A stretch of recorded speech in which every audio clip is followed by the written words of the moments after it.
We can have streaming content out there while we get the social ready to go. So while we get everything ready, I've got my 3D printer set up next to me. Mm-hmm.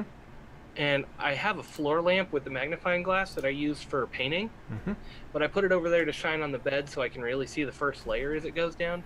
Well, I forgot to turn it off, but it's actually giving me the perfect lighting I wanted in this office finally. There you go. Like, face is finally, like, bright, but I don't have a ton of backlight. There we go. We should be live now. There's the live. Let me get the link. Yep, I see it. Okay, yep. Talk about your backlight. Live now. Whoa. Mute. There we go. Got to get that muted. Live chat. Get the chat going. That's right. Chat going. Submit. Flare. Getting all that good. I've been watching Felicia Day and the Guild stream their D&D. This is giving me feedback or flashbacks to be like technical difficulties. Sorry, whoops. Hold on. Good old Felicia Day. You have seen Dr. Horrible, right? Yes.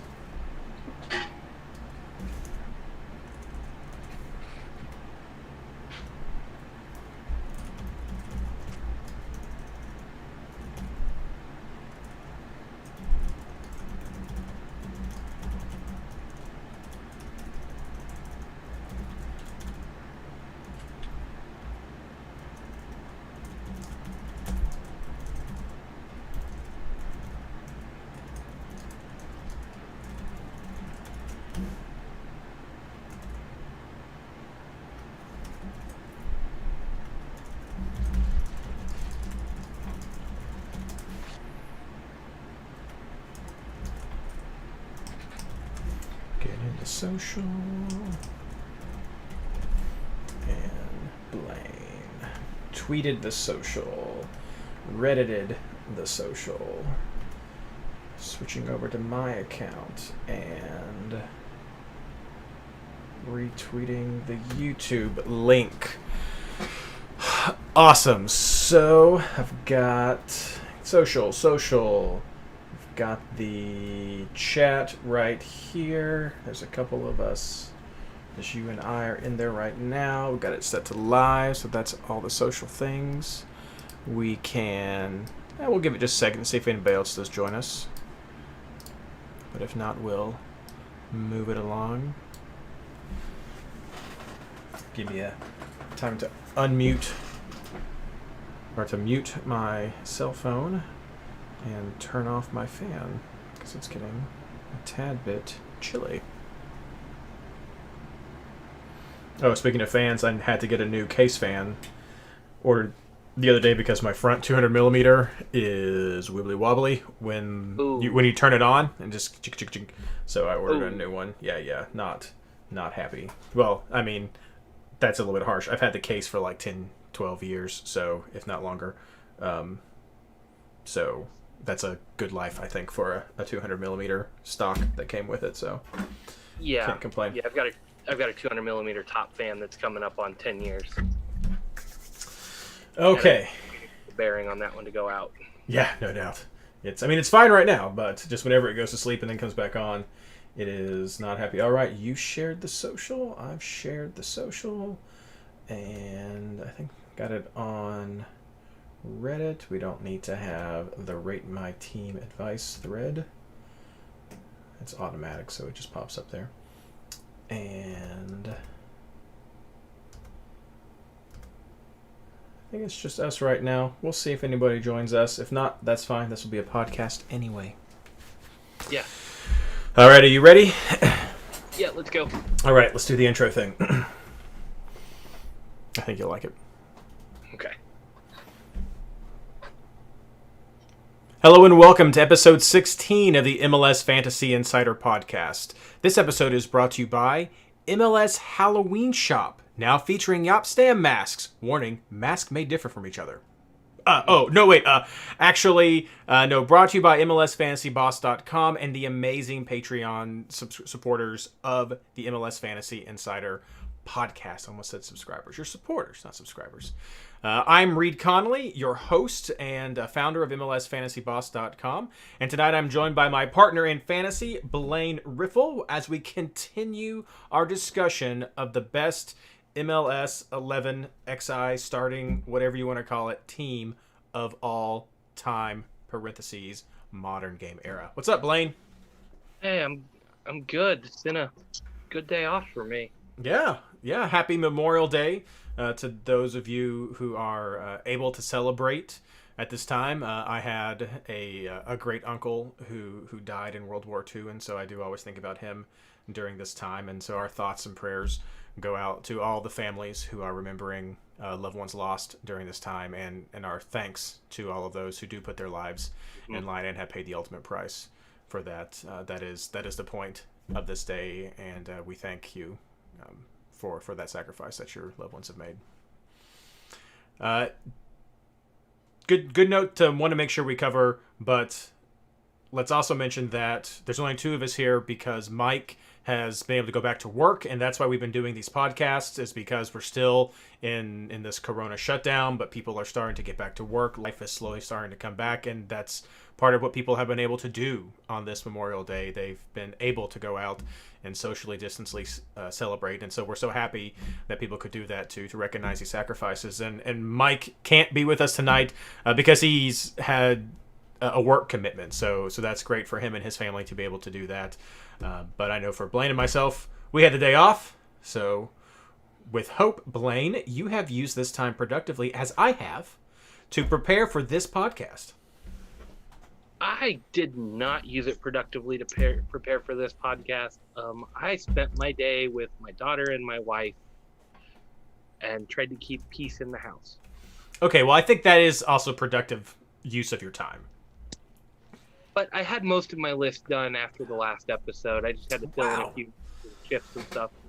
Well, it's Defenders, and yeah, we'll get to that when we get to that. We will. No, I think I know where you're going. For those of you who did not catch the last episode, check that out right now. I'll try to do one of those fancy YouTube things if I can. But if not, if you're listening to us through your favorite podcasting platform, check the last episode. We are doing a series of Best 11 MLS fantasy teams, best of all time from 2012 to 2020, the modern era of the game, 3.0, if you will. And we are giving our individual takes on each position: keepers, defenders, midfielders, and forwards. And then with the fifth episode, because we've learned how to do this podcast vamping from Mr. Andrew Wiebe, we're going to actually put together numbers. We'll have our full teams. We'll have a team. I've thought more about this since last week. We'll have a team that's just based on raw points. We'll have a team that's based on points per 90. We may go crazy and see if we can get a Twitter poll team if we can, but we'll try to have a few different teams at the end that are supported by the numbers for best of all time, as well as the ones that we pick. So right now it's totally subjective.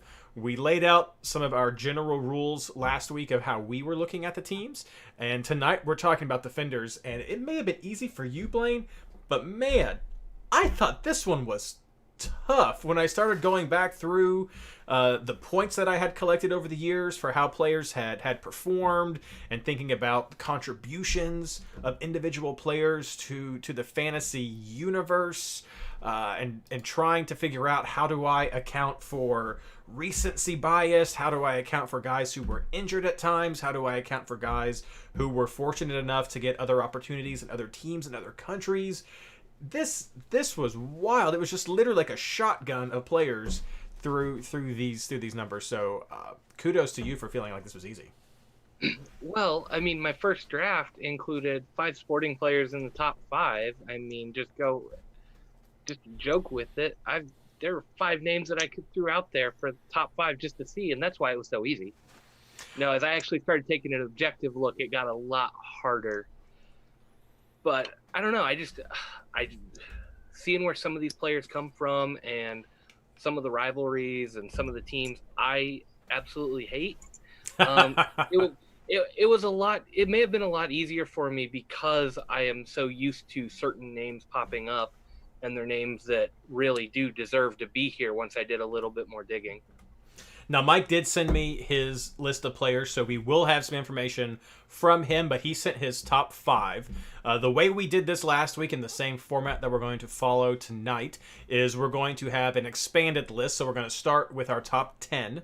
And when we're giving, actually Blaine's going to give me his top 10, then I'll talk about some other players he may have missed, and then I'll mention what my top 10 are. And then we'll whittle that down to 8, so we'll just cut off a couple of names, and then we're going to take that final 8 and go down to our final 5. And we're following the MLS Fantasy roster rules right here. So we had 2 keepers last week. We're going to have 5 defenders as well for our final team. We will decide who is on the bench. We'll do our top 1 through 5, and so depending on ultimately at the end when we set these teams up, if we go 3 in the back or 4 or 5 in the back, we're going to follow those priorities right there. So that's how all that's going to go. And I think that covers everything. So I want to talk more about this sporting discussion that you brought up, Blaine, but I think we'll get into that once you give your top 10 list. So how about you just start things off with your top 10? So my top 10, and I've made sure I got them in alphabetical order again, just to not give anything away. Fair. Start off with Matt Besler, supporting guy for the first one. Nat Borchers gets the second spot. Omar Gonzales has to be up there for me. Matt Hedges down in Dallas. Chad Marshall for Seattle. Hummus and Olave from Real Salt Lake. Ooh, throwback. Yeah. Iko Para split between Kansas City and Minnesota. Picked up a Defender of the Year with each, so you can't really say one team. Michael Parkhurst going Columbus and Atlanta. Great career with both of those. I threw Rito Ziggler out there for Dallas. Penalty taker, which really pushed him up higher on my list. And then Walker Zimmerman finishes out my top 10. Fair. Those are some good names. We have definitely some overlap in our list, but we also have a few differences. So I'm very pleased to see that. Yeah, going back old school, Olave 2013. Unfortunately, unlike our keeper discussion last week, where I was able to sort of get a good idea of what some points may have been like based on clean sheets, I have not been able to find some good stats for 2012 for defenders. So if you're listening right now and you have some information that are more detailed stats about defenders, if you have the actual fantasy stats, you'll be my favorite person ever. But if you don't, if you have some more detailed stats for defenders from 2012, players in general from 2012, please let me know. Specifically, I'd love to have information about clearances, blocks, interceptions, recoveries, and clean sheets. So I could probably figure that out from the keepers for the defenders, but if I have some of those other stats too, that'll be great. So I only have back to 2013 for our defenders, but Olave right there in the top 10 during that time. So definitely a huge presence. Nat Borchers, another great call, who was very good at the beginning of 3.0, and so he was definitely a top player right there. Yeah, I mean, I had to go deep a little bit for those two guys, but I mean, some of that comes from being the sporting guy that I am. Sure. The RSL rivalry was huge for me, and so you got two guys that played with RSL during that day, and then Borchers ended up over with Portland, and really tore it up with Portland, and I think didn't he win it? He was there for the MLS Cup win in Portland, so I think he may have 2 on his career. I mean, 2009 is definitely before the 3.0 in fantasy. But his fantasy numbers were always steady. Maybe not lights out all the time, but always steady and always reliable, which was a huge part of how I picked these guys. Mm-hmm. And just two guys that maybe fly under the radar and will get lost when you start looking at recency bias with some of the other names that are going to be on people's lists. But these guys both had 4, 5, 6 years. Well, no, I guess not 6, 3, 4, maybe 5 years of the 3.0 system where they were just tearing it up and were top end defenders. I know they both got out of Olave played longer, but I know both of these guys were so consistent while they were playing. It's really hard to leave them out. Mm-hmm. Yeah, that is tough. Sporting Kansas City is a very interesting team, and you have 2 Sporting players on your team, and I And I think that's fair. And that was a tough part for me when I was trying to make my list was, did I want to overlap with players? But if we go back through 2013 at least, there is a Sporting Kansas City player, at least one, in the top 10 of all fantasy players for, I think, 5 of those last 7 years, if not more. I mean, if we go to 2018, there are 3. There are 3 Sporting Kansas City players in the top 5 in 2018 of all fantasy players. So I really struggled about if I wanted to have multiple players from a same team on this list. And Sporting Kansas City was the first team that I felt justified it. So I agree with you. I also have Ike Opara and Matt Besler on this team. Spoiler, though, not the only team that I have double up on. I've got 3 double ups if you want to count it that way. I've got the double Sporting. Yeah. You've got Olave and Borchers, who both played with RSL at the same time. Sure. But Borchers has got that split, and then I've got Hedges and Ziegler. Mm-hmm. And I mean, if you really want to go, I tripled up with Walker Zimmerman while he was with Dallas before he went out to LA. I also have a double up with Dallas. Those are my double ups. I have Matt Hedges as well, and then my potential third.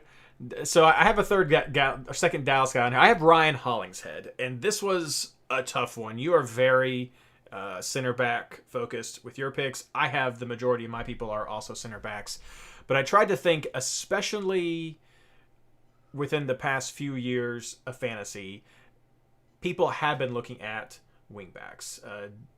The center backs are bread and butter stats for sure, but I've noticed a lot of people, and myself included, have looked for some wingbacks to try to get some of that offensive just push in there. And so I was trying to think, who are players that when I'm looking for a wingback that I'm just constantly coming back to, and there were 3 players that jumped to mind immediately. One of them is Ryan Hollingshead. Now, he's played all over, so maybe he's not going to make it very far on a lot of people's lists due to just playing everywhere. I know he did some time in midfield as well, but Ryan Hollingshead, I think, has become, for me, one of my first go-to fantasy wingbacks when I'm looking for somebody. Also, Harrison Awful is in my top 10 for the same reason. He's a guy that's just been someone who I've gone to as a default of, I need a wingback.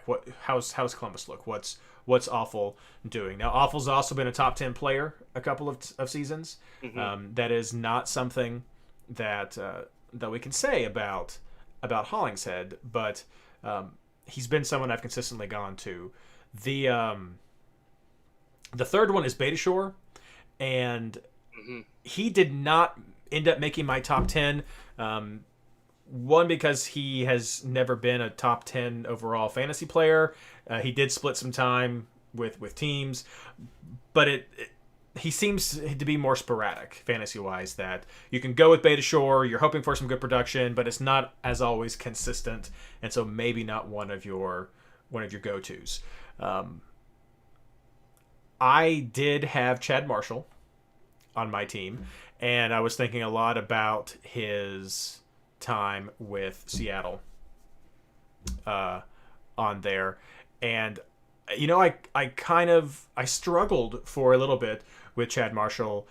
The overall thing for me, I mean, he's a 3-time Defender of the Year. That's amazing. He's been in the top 10 twice, been in the top 20, top 15 a few times. Some of these points started getting real close if they're in the top 10 or 15 there, but I ended up giving it to Chad Marshall because of his Defender of the Year awards. But I struggled because when I think of Seattle, there have been so many times when I know they've had decent center backs, but there have been so many times that their wing backs have been more attractive to me. Like with having Leardom there, just recently, Leardom and Smith have been guys who I've wanted to go to. Or Yedlin, gosh, Yedlin was one that we went to all the time. So at times it's been the wing backs that I've gone to more so than the center backs. But when I did want a center back, Marshall was always one I know that people have gone to consistently.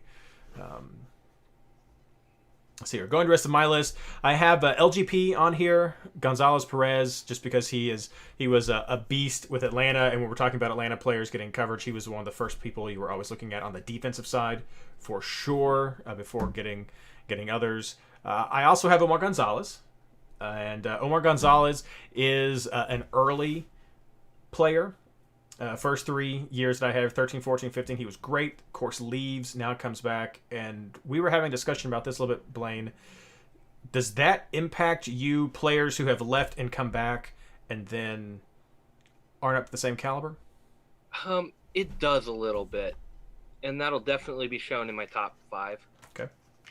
But Omar Gonzales, I mean, around that World Cup run in 2014, on either side of that, he was just so dominant in MLS. Like, he's up there with Borchers and Olave, honestly. They were a class of their own, really, when they were a little bit younger and playing in their prime. And I know recency bias really hurts these 3 guys a lot, but I had to give a lot of credit to them because these guys were solid in the old system. And that's one of the big things that came through here for me was the old pre-unlimited transfer system when you had to pick guys and leave them. Yeah, we looked for cheaper options sometimes, but still writing out one of these heavy names early on, especially when I wasn't playing the same way I do now, where I knew all about the budget, grabbing one of these big names and just setting them in your defense and leaving them there for a while was the way to go to get some pretty consistent points. And these guys delivered more often than not. So they're kind of a product of the system they played in at that time too, and that's why all 3 of them really make my list. And that's definitely why Gonzales makes the list, because he was so strong while he was with LA, and he was a guy you could put in your lineup early in the season. I mean, you didn't have to worry about trading him out or worry about the price rise and trying to pick him up later. He was just somebody you could set and forget and leave him there for a while until you use the wild card. Yeah, for sure. And this was the era of 4 players per team, so it was really easy to get that. The last 2 names I have on my list, and I'll go over it again real quick after this, because I know I've been all over the place. The last 2 names I have on my list are more budget guys, and I made this pick instead of some of the big point producers because budget has been so important in every fantasy manager's life, even now with our different budget system. But there were often times where we have been searching for that budget defender who is going to get those clean sheets, who's going to get those bonus points, and is going to grow in value to improve your team value-wise early on in version 3.0 of fantasy, and then later in life just so you can afford people and stay under your cap. And an easy team to go to is Colorado for that. They tend to have very cheap players. Chris on Twitter mentioned a name. But first, I mean, when I think of this, when I was thinking of cheap players, I first go to our great MLS fantasy insider, name butchering player, Axel Hoberry, is the player that I first think about. But Chris from Twitter sent out his top 5, and he mentioned Drew Moore, and I was like, yes. No, actually, yes. And so when I start looking back through the numbers, you see Drew Moore has been a top 10 defender twice over the past 7 years. He's been on the verge of a top 10 defender 2 other times. So in the past 7 years, in 4 of those years, he's been one of the top defenders, easily in the top 25% of defenders in fantasy, and usually has had a pretty affordable price during this whole time. So yeah, go ahead. Yeah, Drew Moore is my number 11 on my list. It's fair. No, I get it. Like right there. And I think he got hurt, honestly, in my rankings because he's played for some pretty awful teams. And I mean, I know he was there with Toronto, but he was just overshadowed by so many other players too. Mm-hmm. But his time with Colorado really hurt him. He wasn't a go-to for clean sheets, which is somewhat impressive when you think about it, that he still maintained that pretty high average despite not being the clean sheet option that he was. Well, sure. I mean, and looking back through the past 7 years, I've got some of the stats in front of me right now. Let's just say, when he finished in the top 20. We'll say that. When he finished in the top 20, 2014 was his lowest, and that's where he was 17th when he finished high, and he was only 11 points away from making the top 10. So even when he's had some poor performing teams, he's still been fairly competitive this points. But this was me trying to think about price. Like, the price has been such a driving factor. I wanted to honor that somehow with my best team of I'm going to want to have some budget guys anyway who are still solid off the bench. So Drew Moore was one of them. Next, and this is definitely kind of a recency as well, but I have Keegan Rosenberry. He was an easy way into Philadelphia, and it was just another kind of a budget look as well with where I wanted to go with that. So, and he's had a top 10 finish as well. Been in the top 20 a few times and in the top 10 once in the past 3 or 4 years. So that's where my list is. A curveball for me was Justin Morrow. Again, when I was talking about wingers, Justin Morrow was a guy where I was like, ooh, that's a tough one. So that whole Hollingshead, awful Morrow sort of situation, I haven't quite resolved yet, so I may change a little bit with our conversation tonight. But where I stand right now, in no particular order or alphabetical order, Chad Marshall, Drew Moore, Harrison Offal, Ike Opara, Keegan Rosenberry, Leandro Gonzales Perez, Matt Besler, Matt Hedges, Omar Gonzales, Ryan Hollingshead is kind of what I'm looking at. And I want to derail you a little bit because I talked about it. I've got a group of names that I just wanted to shotgun out here because I did go center back heavy. That's the way I draft in fantasy or in my fantasy draft league. That's the way I look at it.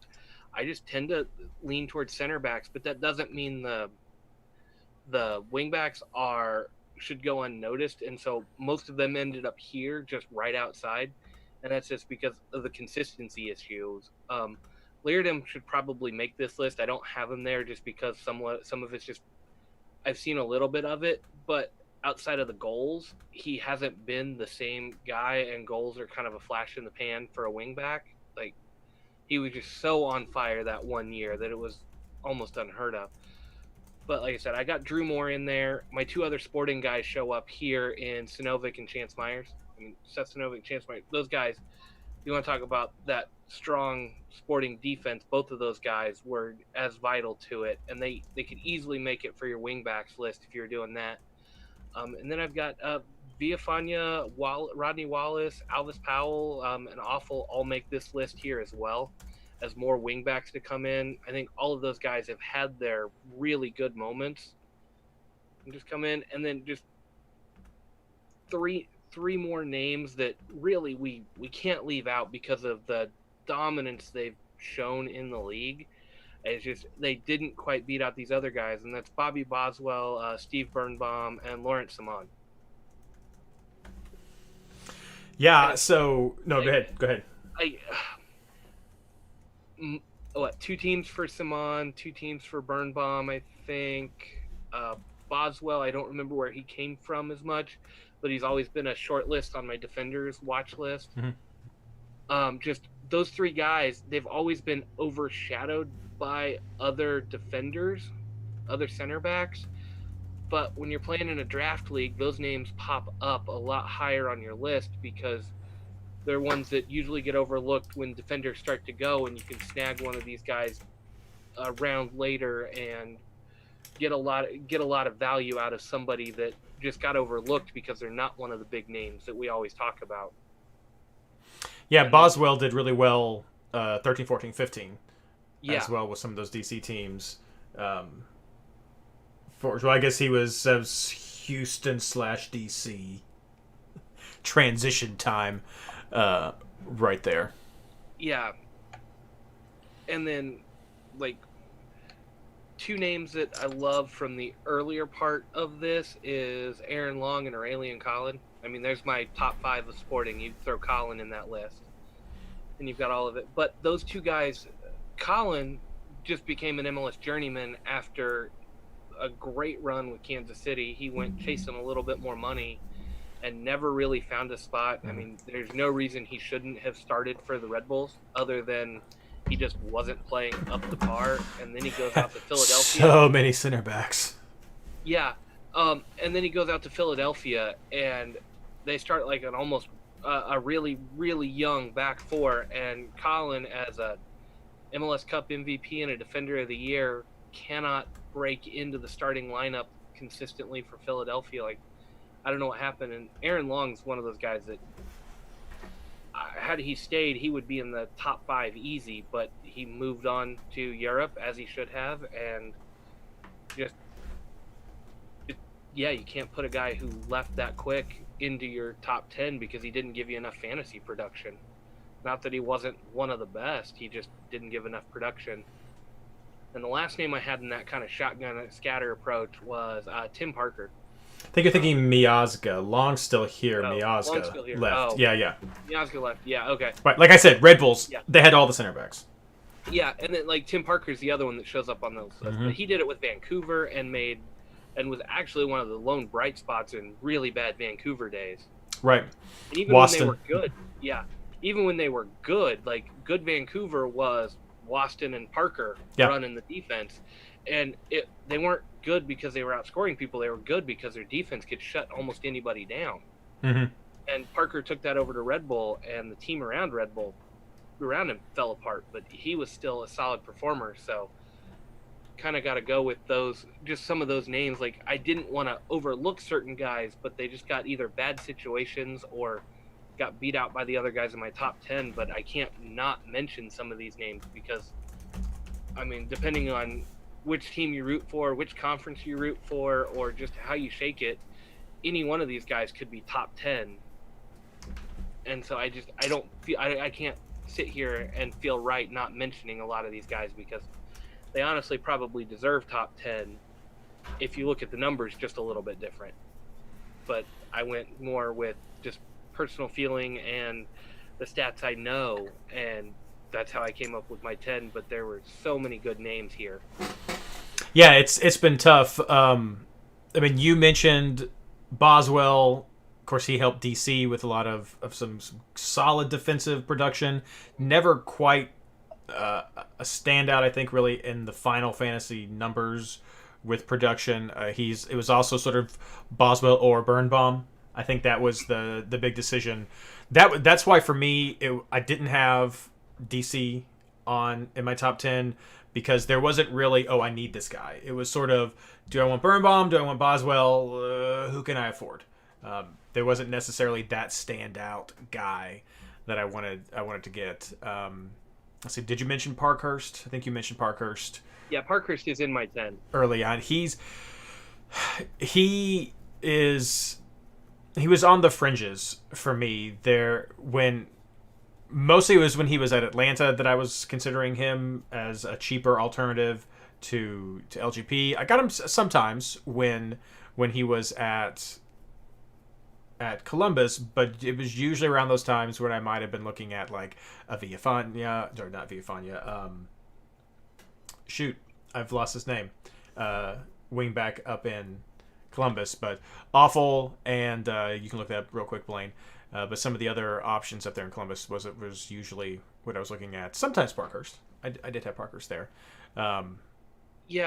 See, Parkhurst makes my list here partially because of his early days. I mean, he was really good with Columbus, but if I'm remembering correctly, he was with the Columbus side that went to MLS Cup and lost to Portland. And that was a really strong defense they had that year, too. That was one of those teams that just kind of tore it up. And Parkhurst has just always been around solid teams. Valenzuela. Sorry, it just came to me. Oh, yeah. Valenzuela, good one. Not Villafania, Valenzuela. Yeah. But no, Villafania should be on this list, too. I mean, he left and came back, and he's done pretty well since he came back. But another one of those just wingbacks that, if he hadn't left, he would probably be in my top 10. The other guy I'm going to mention, you mentioned Colin. For me, he's nowhere near this list. I mean, he did well in 12 and 13 when he was with Sporting Kansas City, but in this modern era, this was really his decline. So for me, he stopped being fantasy viable during this period, and so has no business being on a top 10 even for best fantasy defenders during this time. I think some other names we mentioned that I don't think are beyond her, but I at least want to throw out and give props to these guys. I mean, Axel Hoberry, that was someone who was a great go-to, but just didn't have that lasting impact. Really, some of that was just form, as well. Youngworth was a guy that we loved to get early on as well. Great value at San Jose. Now is in more that defensive mid area that I think we are liking. Glad over at RSL was often a go-to, not always great finishes, but another something lots of times cheap, depending on the form of RSL. So Glad was one. I went to. Did you mention Simon? Yes, I did. Yeah, Simon jumped around a little bit, but he was another solid defender. That did well. And we haven't mentioned Madronda. I think we have to say, at least mention Madronda here, but his defensive performances were due to the fluke of him subbing out and getting to keep his clean sheet. So he is much more deserving to be the Mount Rushmore with his contributions to the fantasy universe, the vernacular of fantasy, than necessarily my starting 11 that I want to have him. Yeah, Madronda doesn't make my list or my honorable mentions because I still don't view him as a defender. Like, he's one of those guys like Graham Zusi for me. Zusi has made the transition and has played really well, but he's still a midfielder at heart, and you can see it in his play and how far forward he gets. And the bulk of his fantasy days were played at midfield, and I don't care what MLS says or MLS Fantasy says about Madronda. Madronda's a winger. He can play back, and he does fine, but he's a winger, and his primary focus is getting forward and putting crosses in. And yeah, he's always going to be a winger to me, and that's why I couldn't put him on my list. Like, he had some great fantasy moments, Mount Rushmore worthy for sure, but not one of my top defenders. And then apologies, I'm looking at a lot of spreadsheets right here. I think I misspoke a little bit earlier when I mentioned Ryan Hollingshead. He did have a top 3 finish actually in 2019 as far as points go. So winger there. I did a quick poll on Twitter before we start to whittle this down, and I think it is just winding down because it was just a little short poll. But I asked everyone on Twitter if they thought we needed to include wingbacks, or if we could really have a team that was all center backs for fantasy. And the results are in, and yes, we need wingbacks. There's actually 5 minutes left, but it's pretty overwhelming right now, 70% to 30%, that we can't just have all center backs. So you may still do that, Blaine, and that's okay. But I agree with the Twitterverse right now that we do have to show some love with our fantasy best 11 with some wingbacks. So now it starts to get tough. Let's start whittling things down. So we have our top 10. Who are we gonna cut for top 8? Oh, you're gonna make me start this, I'm sure. I am. And that's fine. I actually do have this, and it wasn't terrible for me to do it. I'm separating the names out just so I've got them here. And it sucks to have to do this to these guys, but I've got my 5 out. Nat Borchers retired a little bit earlier. Numbers were always good, but he's kind of the earlier era. And that's just going to be recency bias hitting him. Some of the other names played longer or are still playing, and just numbers reliability was there. So Nat Borchers drops out at this point. Omar Gonzales drops out here. He had some great early years, left, came back. He's been decent, but hasn't been that fantasy stud that we had before he left. I'm not sure if that's system or age or what's coming up to hit him, but he definitely isn't the same player he was before. And I know in the draft league, a lot of guys were really high on him, and the waiver wire wanted him early as soon as he came back, but just never has quite panned out. And same reason, Olave's also here drops out here. he had one of the longer careers, always was pretty good, and in his last couple of years had a decent price.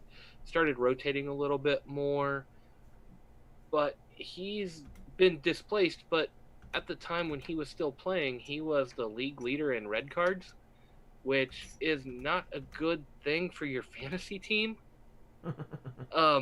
So just a little bit card happy here, and that's why he drops off compared to my top five. Rito Ziggler, I mean, I gave him the nod. He was probably my number 10 on the list. Gave him the nod to get in here. He's played with some pretty solid Dallas teams, but he's a PK specialist, and when you've got a defender taking PKs, that really ups their value. And so he makes my 10, but when you've got a defender taking PKs, and that's one of the big reasons you take him, definitely not top 5.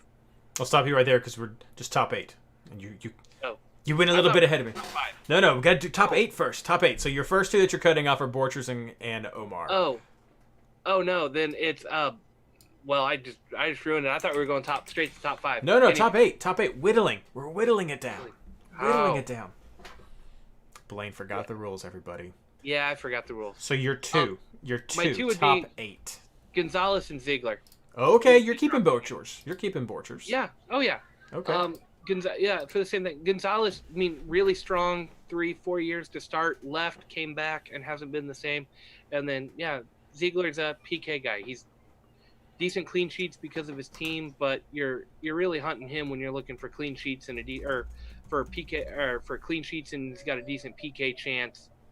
Like, that's one of those guys, but he was a little too fluky to be top 8 at this point. So I didn't have Borchers at all. I mean, he is one of the finalists for Most Amazing Beard contest for sure. Oh, yeah. If we're gonna do that, definitely a guy who I considered a lot. I mean, Portland, more so when he was at Portland than when he was at RSL. I'm not trying to be an RSL hater, y'all. I mean, I know that I got slammed last week for Raimondo, but I'm not trying to hate on RSL at all. But he was definitely someone who I looked at a lot in 14, 15, right before he was retiring. So, and funny enough, his scores in 14 and 15, which got him to be a top 10 defender in fantasy, are lower than the scores that he had in 13, which weren't even good enough to make top 10. So that's funny. In 2013, he had 151 fantasy points, which was good for tied for 12th. Everyone look at that. And then in 14 and 15, he had 134 and 138 points, respectively, each of those. So didn't even hit his same spot, but made it higher. So the point changes that we've had. 13 was a great year for defenders. No, it was. No, it really was. But the point changing system has definitely had an impact on defenders. But their prices have just started to go. We didn't have a 200-point defender, though, until 2017. So we had 2 of them at that time. That was fun. LGP and Icopara. Okay, so you drop Omar and you drop Ziegler. For me, I'm dropping Keegan Rosenberry. He was one of my budget picks that I thought was worthy of a nod to go in there, and but doesn't quite make my whittle down my top 8. He's not going to be in my final lineup. I'm also going to put LGP Gonzales Perez on my first cut list. He had a great couple of seasons with us. He finished in the top 20 in his last 2 seasons, top 10 in his last season, but he became too expensive, and with the shift to 3 players was not always someone who you wanted to go with, and so started to lose some fantasy value, even though he may have been a great scoring player, as his price per point wasn't always great. So for me, that's going to get a cut right there. So down to our top 8. Now let's go to top 5, Blaine. So who are you whittling off? 3 more players to cut to get us down to your top 5, and then we'll rank your top 5, 1 through 5, with your 5th person, 4th and 5th person potentially being your bench guys. Yeah. First 2 names off are Borchers and Olave. Here's where I upset the RSL fans and kick them out before the top 5. But just their runs just in pandering. MLS. You're pandering to RSL. I got to make up for the Raimondo hate from last week. No. I could really double down and say these are the reason why Raimondo was always such a good guy or top goalkeeper. He had these guys in front of him for a long time. But I mean, these guys, they didn't give us quite the number of years of the other guys. They didn't play in 3.0 long enough. If we were doing a 2.0 list, I'm sure these guys would be really flirting with the top 5. Andrew Crowler's in chat. He says Olave makes his top 5. I mean, there's just something about him. He was a big, imposing force, and I like defenders like that. And so both of these guys, just Borchers has the beard, Olave just his sheer size. Old school defenders. I don't know that they would work out quite so well now, but for that era and for that type of fantasy game, both of those guys were there. They just didn't transition as far as the rest of them. And then the third guy dropping out of my top 8 is Walker Zimmerman. Bright young star coming up with Dallas. Little bit cheaper, always good for it. Moves out to LA and kind of takes a back seat to some other defender options that we have. Huge transfer fee on him as well, and just never quite came on as the fantasy option that he had been with Dallas, and that hurt him a lot because he's one of those young guys that should be coming in to, if he's as good as his transfer fee demanded, he should be a consistent top 5 defender in MLS, and he's just not quite there. So for me, Olave is not even in my top 10, and I can appreciate the love for him. I remember him back in 12 and 13, and he was definitely a huge presence. But he hits that same sort of area for me as Aurelien Collin does, and that's after 13, he just sort of disappears from the scene. And if you're going back to him for fantasy-wise, you weren't getting as good of points, or as you weren't getting as good of a player as you could have if you were going with some of the other options that we mentioned. So for me, anything with Olave is thinking about MLS. Hey Lily is thinking about MLS Fantasy 2.0 versus Fantasy 3.0, and he just didn't give the production that we would want for someone to be a top 11 best of all time player right here. So that's my reasoning. 2012, Andrew. 2012/2013, because I don't have the 2012 stats. Reed, I think you're undervaluing some of the bench option Olave had for you, because his value, I mean, his points dropped off, but his value dropped off too, and he was a little bit of a rotation risk. I know up until 17, 18, I was still grabbing Olave pretty regularly, or stashed him on my bench in my draft team for those games when I knew he was starting. I mean, yeah, he's not there, but when he played, he had a lot of value, and he played, and with RSL, he was good. Why did you make a black boat?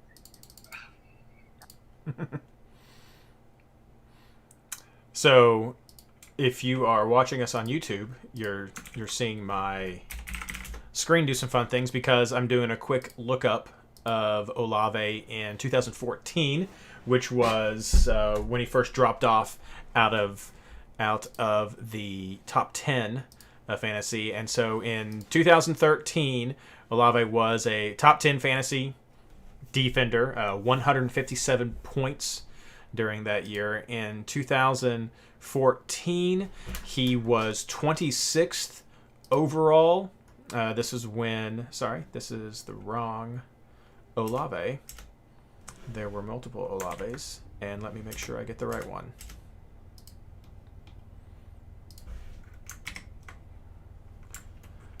Yes, he was 25th overall. Where did Blaine go? He disappeared on us. Where's our points? 107 points. So barely breaking the 100-point mark after that. So I just have a hard time for that big dive in point quality. I mean, there were plenty of other players that you would have gone to if you wanted to get better production. I mean, even Andrew Farrell did better that year. So I just have a hard time going for Olave as Andrew, a top player. Andrew said it in chat. Now I'm fighting on Andrew's side tonight for this one. He said Olave had some injuries that really dropped him down in the rankings too. Sure. And that's kind of one of those things that I was talking about. I mean, some rotation because Glad came on and needed some minutes. Sure. Injuries came in. He was getting older. Played for a long time. But the reason why he's in my top 10 is he was so strong to start out 3.0. And when he was playing, after his points started to drop off, he was still one of those must-have guys. Like when he was playing, well, and his price comes in there too. There were a few times he was starting at a 4.0 in those last couple of seasons, and when he starts, he was always on my short list to make my team because when RSL had those matchups, because you have to look at the rest of the team around him too. He was quality, and he was on a quality team. I mean, clean sheet chances were always there. I mean, Ramondo was backing him up, was behind him, had some good pairings in there. Just one of those guys that his average for minutes played was much higher than his total points ever showed. Yeah, but if the guy's not on the field, he can't give you points. So for me, I get the injuries. I don't want to take away the quality of player that he was. But for fantasy, injuries and lack of production. I mean, it's the same reason people went with Colin. I mean, I think I went with Colin as one of my starting players after he got traded to Philadelphia for the first game and he didn't even play.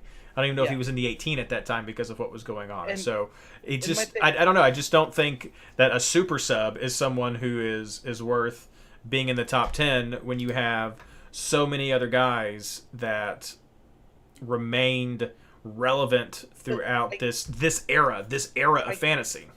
I can't call him a super sub. He's one of those aging guys that's getting more rotation.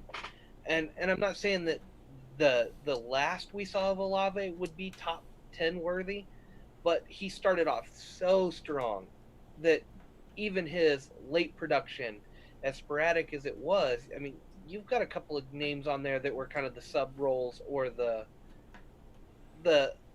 cheaper options. Like Olave is a cheap option.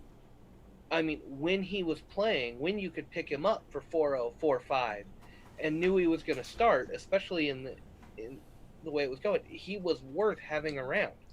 When we got rolling transfers, he was one of those guys. If you see him in the lineup, you grab him. No, I mean, even Colin did better than him in 14.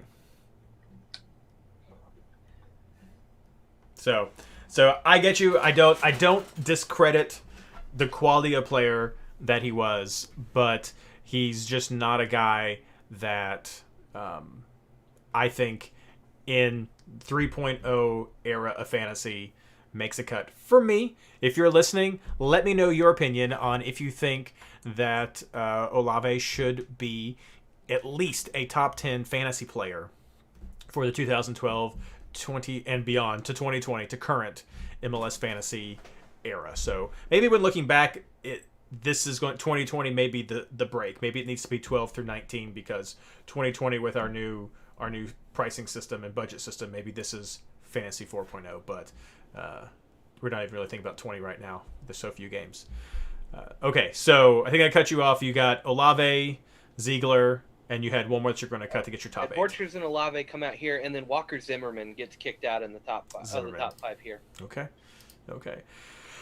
So for me, it's so tough. So I'd cut Omar Gonzales at this point for myself. So I agree with you. So good early on. He left, which I can't fault the guy for leaving. I mean, that's what they're hoping for, better opportunities. So he left on top, consistently a top 10 player when he was here. Definitely in my top 10 as well.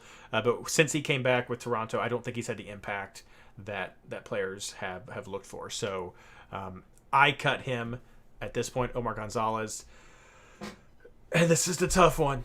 because I agree with Twitter that we need to have wingbacks, and I'm trying to think about wingbacks at this time, and I'm going to ask for some help right now, Blaine. You can help change my mind right here. So Justin Morrow has 2 years of being a top 10 fantasy player. Harrison Awful has 2 years of being a top 10 fantasy player.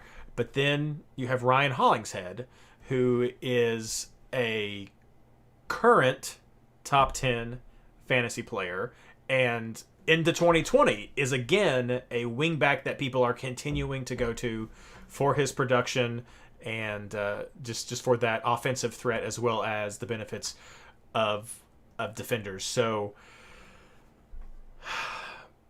this is where I'm stuck. I'm leaning towards Awful. I'm leaning towards Awful just because I know the rest of my picks. And that's what it is. Basically, I'm just like, do I think 2 Dallas players need to be potentially in my top 8? And so, I don't know. I don't know if that's the case. So give me some feedback. If I had to give you my top 3 wingbacks to put into this list, Awful is up there. Mm-hmm.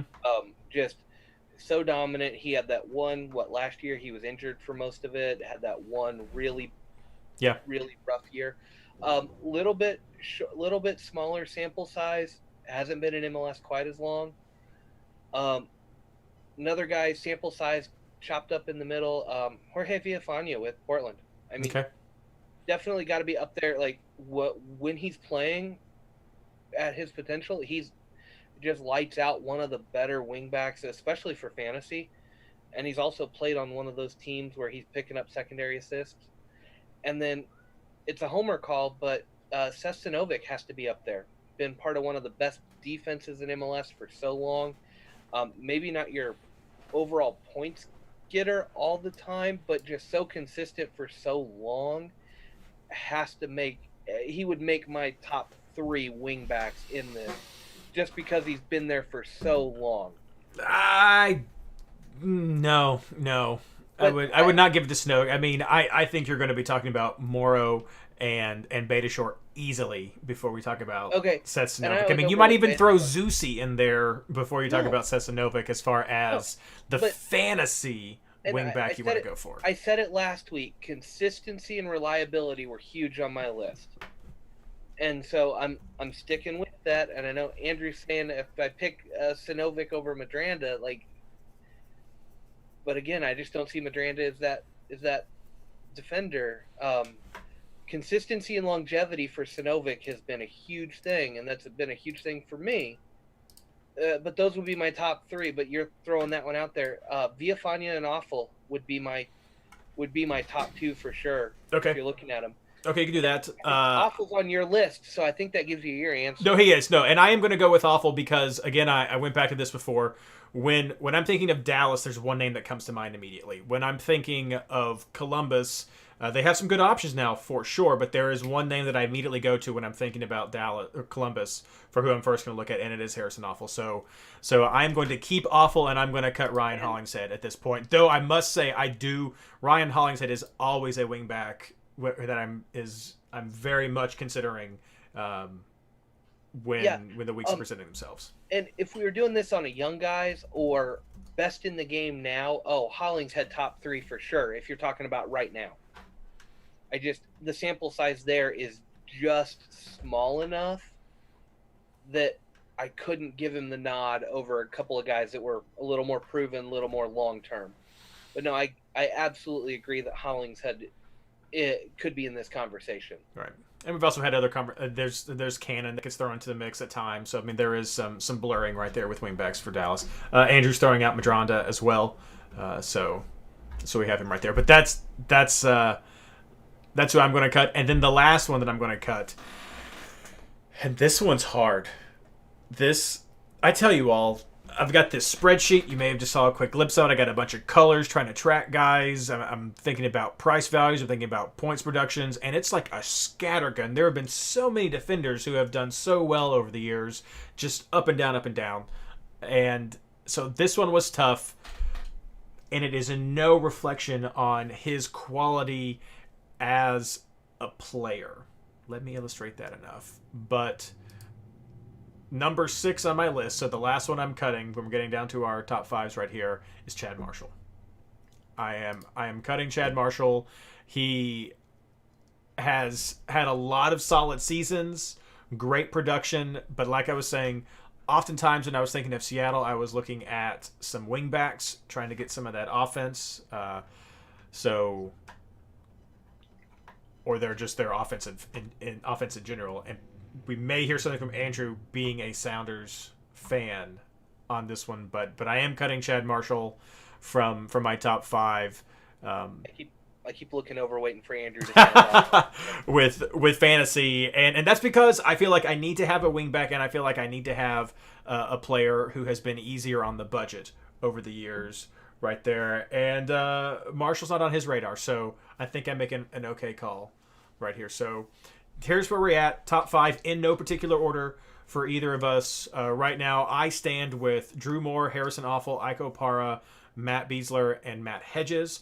Blaine stands at Besler, Hedges, Marshall, Opara, and Parkhurst. So we've got some overlap. So now we're in the final stretch, and I'll let you decide, Blaine, which way you want to go. Do you want to list bottom to top, so your first 2 bench spots and then your definite 3 starters, or do you want to go from top to bottom? Oh, this is so hard for me. I say we do. I want to do 4 starters. Like I think this group is so strong. I want 4 starters. So you're thinking ultimately at the end we're going to have a 4-4-2? I don't think we're ultimately going to have a 4-4-2. Okay. But I don't. But Dream Team comes out with defenders a lot. I don't know. It's so hard. I've got one name I can throw off this list that's not a starter. Okay. But the other ones are just so interchangeable. Okay, well, we'll do it this way. You tell me your bench player first, and I'll give you my bench player first, and then we'll do our starters 1 through 4. Okay? Okay. Okay, so Who is your bench? My bench player here is Parkhurst. Okay.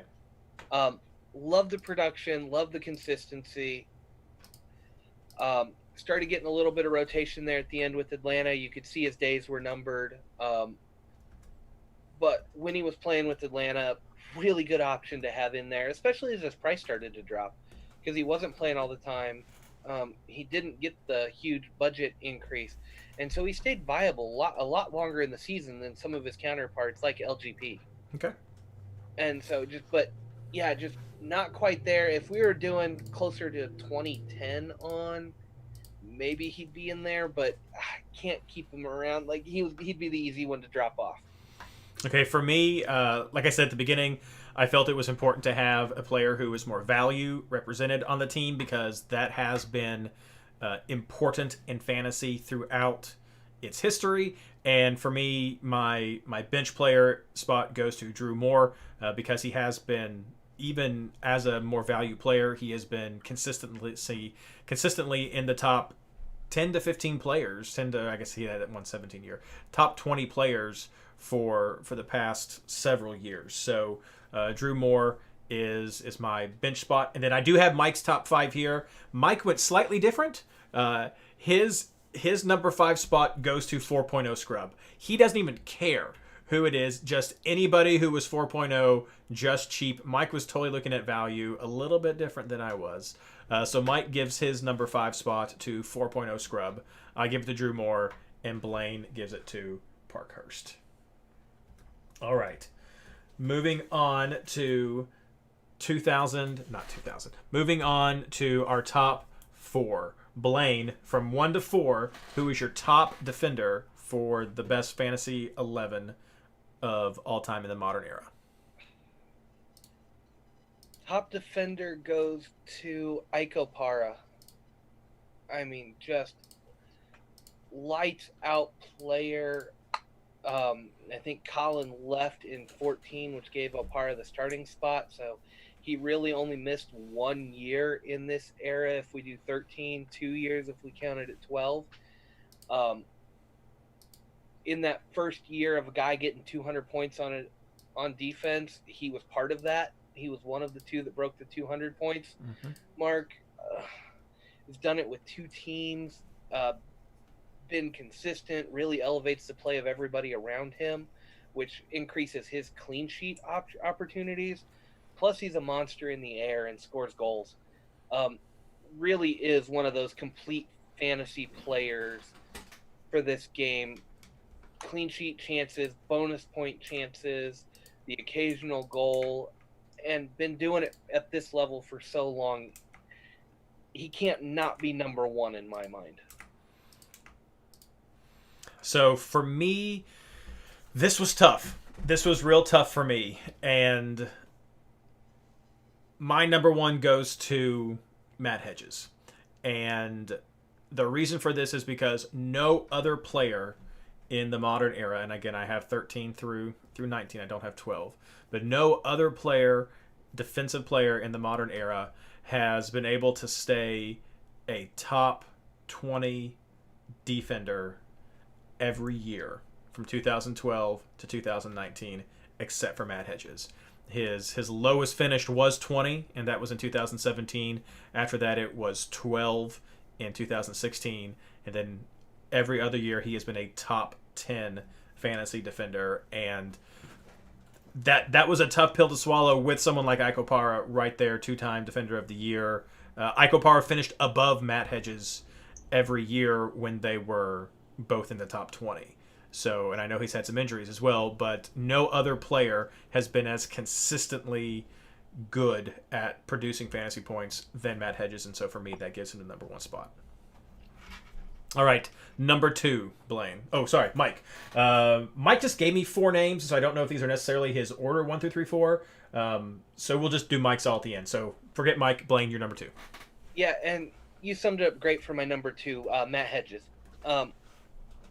Really, when you start looking at best defenders over the long haul, no matter whether his team is good or bad, Hedges is constantly putting up the bonus points. You said it, and I think the numbers confirm why I put Opara first, and It's not just because I'm a homer. When Opara's been playing, he's finished higher than Hedges every single year. Mm-hmm. I mean, that speaks volumes, but it's no shame in being number 2 behind a guy like Opara. And Hedges is one of those guys that in the draft leagues, he's always one of the first defenders off the board. Really is just a consistent, solid bonus point producer. Great floor. Makes his teammates around him better, which again increases clean sheet chances. Just one of the most complete fantasy defenders the game has ever seen, and again, been doing it for the entire 3.0 era. Which, I mean, maybe that's lucky for him that he was playing at a high level when 3.0 started, when we drew this off, because I know he was definitely behind some of the other names like Porchers and Olave for overall defensive prowess at the beginning, but just the numbers don't lie, and he's totally deserving of the number 2 spot. And if it wasn't for a guy like Opara, who is just an athletic freak out there, would be number 1 on my list. And in 2012, I mean, I don't have the full stats, but that was the rookie year for Matt Hedges. He is one of the defenders of the year during this era, not in 2012. That was Matt Besler, but he is one of the defenders of the year as well. And in 2012, he played 28 of Dallas's games, so he clearly would have likely had a very solid score in 2012, whatever those numbers were. But no, good reasons, solid pick. For me, number 2 is Opara. So we're flip-flopped right there. And again, Opara's clear quality, 2-time Defender of the Year. He has been a top 10 defender the last 3 years. Likely would have been higher previous years as well, but I know he had those injuries that he was dealing with. So he has clear quality. And that was, like I said before, for Hedges, just that consistency throughout all of it was more fantasy viable to me. Both players have been expensive, so that they may have been prohibitive at time, but they're definitely some of the two players you're looking at, handful of players you're looking at each week when you're picking your splurge defender at times. So Ike Opara is my number 2. Blaine, your number 3. Yeah, this is where it gets really tough because I've got 2 guys left on my list, and both of them really have been that Iron Man style, played every game, staples of MLS 3.0 fantasy and everything. I go with Matt Besler here. Captain for several years of one of the best defenses in the league. Really kind of flew under the radar because he played alongside Ike Opara. It dropped him down a little bit where he wasn't the standout. He wasn't getting all the press, but I've been playing the draft fantasy game for several years now, and Besler is always a top 5 pickup to come off the board. And before Opara came on really strong, Besler was getting picked up just as early. Just really has been around and given it everything he's got through this entire era. I'll say it, he's totally a guy that's benefiting from when he started playing in MLS and when he really made his case for in MLS, that he's been around this entire run of 3.0. And the longevity there, consistently being on one of the best defenses in the league and really having a clean sheet chance every week is huge for a guy like this. Yeah, can't say enough good things here because he's been overshadowed by other people for most of his career, but the fantasy numbers have been there pretty consistently. Fair. I think that's fair. For me, it goes to Harrison Offal. Talked about him already earlier with why he ended up being my top wingback pick. Always one of the first wingbacks I consider during a round when I'm looking at that offensive threat. Columbus has had some solid teams, especially recently, that have made them more attractive on defense. And Offal is a quality player with very solid fantasy history to him. So that, for me, earns him the number 3 spot. And number 4, Blaine. I think we know what it has to be, but go ahead and tell us. Yeah, here's where Chad Marshall goes, and it really was a coin flip between Marshall and Besler at this spot. Such long careers. I know Marshall started a little earlier, was stronger a little bit earlier than Besler, but that wasn't the 3.0 era. I know 2 of his Defender of the Years came with Columbus in 08 and 09.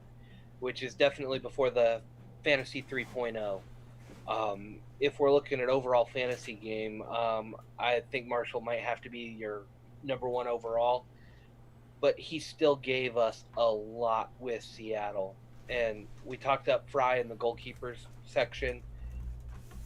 I mean, consistently a clean sheet chance, played for a great defense, made his team around him better, but just one of those overall good guys to have around.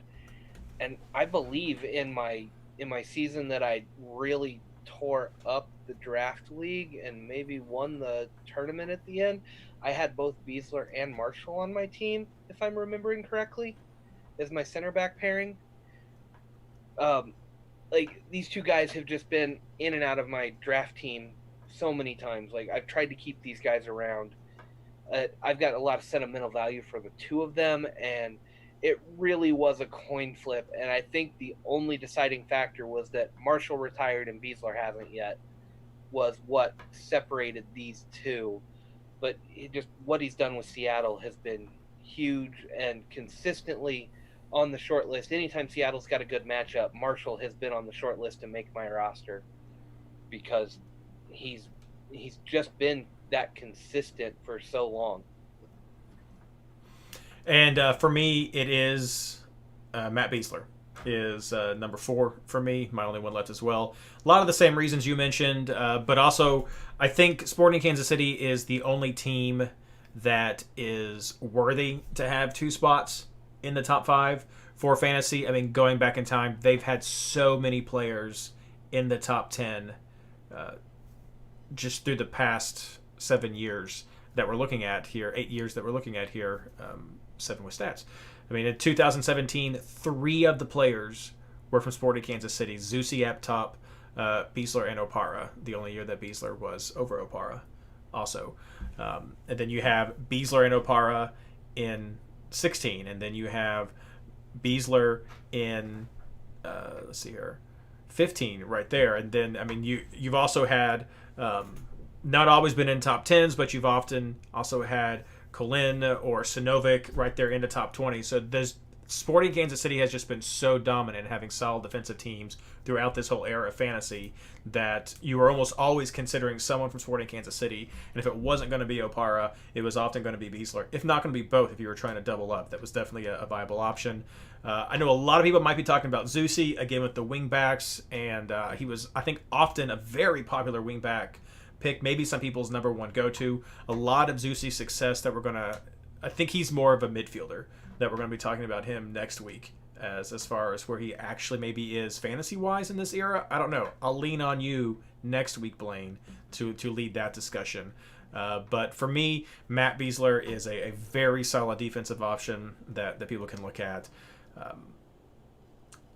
This was tough. I mean, this was tough. Like 5 Drew Moore for me was easy just because I wanted to have that kind of value player. So really this number 4 spot is where I was looking at some of these guys like Gonzales or LGP or Marshall that I got rid of. That this is kind of where it was either on the team or 4. That we're probably looking at for a lot of these guys. Going to Mike's 4 that he sent over were Madronda, Marshall, Opara, and Gonzales. So a little bit of overlap with us. He also went with Opara, but matched your Marshall, but went rogue with Madronda and Gonzales. I know Andrew's a huge fan of Madronda from the short list that he gave to us. Again, for me, Madronda had a very small window of where he was fantasy viable. He had a great contribution to how we talk about fantasy, but I don't think he's actually worthy of the Mount Rushmore. But I don't think he's actually best 11 right there. And then again, Gonzales for me is I mean, again, Besler Gonzales. That's a pairing I considered a lot for this number 4, and I could see it going towards Omar, but on his return back hasn't been as strong. So that's where I settle with that. Yeah, I maybe we'll have to give Mike 5 minutes next week if he for sure this week, because I want to know how much our conversation would have potentially changed his picks. And I want to know who we would replace Madronda with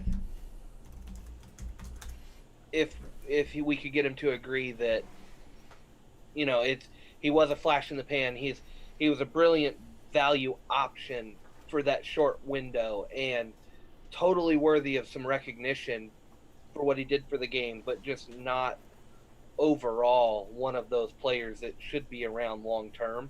Mm-hmm. I wonder who we would replace him with. Yeah, maybe if he went with a little more in line with how we picked. Mm-hmm.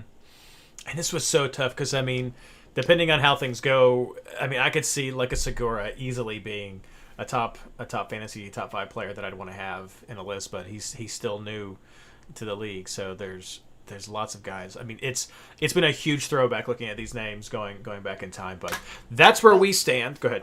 Well, I want to say, like, you've got a lot of older names on your list, Mm-hmm. or we've got the guys. I mean, Besler, Marshall, Hedges, Opara, the guys that have been around for almost the entirety of it and played on some top tier teams through that entire time. I mean, those guys are the ones that obviously make the list because they've been around for so long. And it's a little unfair to some of these newer guys because LGP was lights out one of those great players in MLS and really did take the game by storm. But the sample size there is so small. 2 years, yeah. Aurelian Collin is the same thing. If we went, I mean, you do 12 and 13 with this time in Sporting. I mean, Defender of the Year runner-up behind Besler in 12. And, I mean, 13, powered the team on to MLS Cup. And really was the better defender in that season. Like 2 years, I'd put Collins 2 years up against almost anybody else's 2 years as best in MLS. And that's what we've seen lately, and it didn't happen as early. We went with consistency early, but as the game has changed, as the league has changed, we could put any guy's 2-year sample size up against anybody else. I mean, Hollingshead I'd say he's obviously top 3 if you went with the 2-year sample size. Oh, sure. Yeah, no, he's him and LGP are probably top 3, and I mean, Omar Gonzales would have a bid for that top 3 in a 2-year sample size. You go back to his early years. Well, we're also going to be talking about Tinnerholm, talking about Briant during this time. We're going to want to talk about Segura, like I already said. I mean, there's Youngworth again. There's just some awful Youngworth. I mean, both of those guys had some great short-term major success. Morrow comes in here too. Yeah. I mean, he had those 2 years with Toronto, was making 16 and 17 were fantastic for him fantasy-wise. I mean, if you're doing that small sample size, and the way defenders seem to be going now, you only get 2 to 3 years as a superstar, and the rest of them are just you're part of the team and playing, or you're here and you're gone. Like, if we change that paradigm, this whole list changes a lot.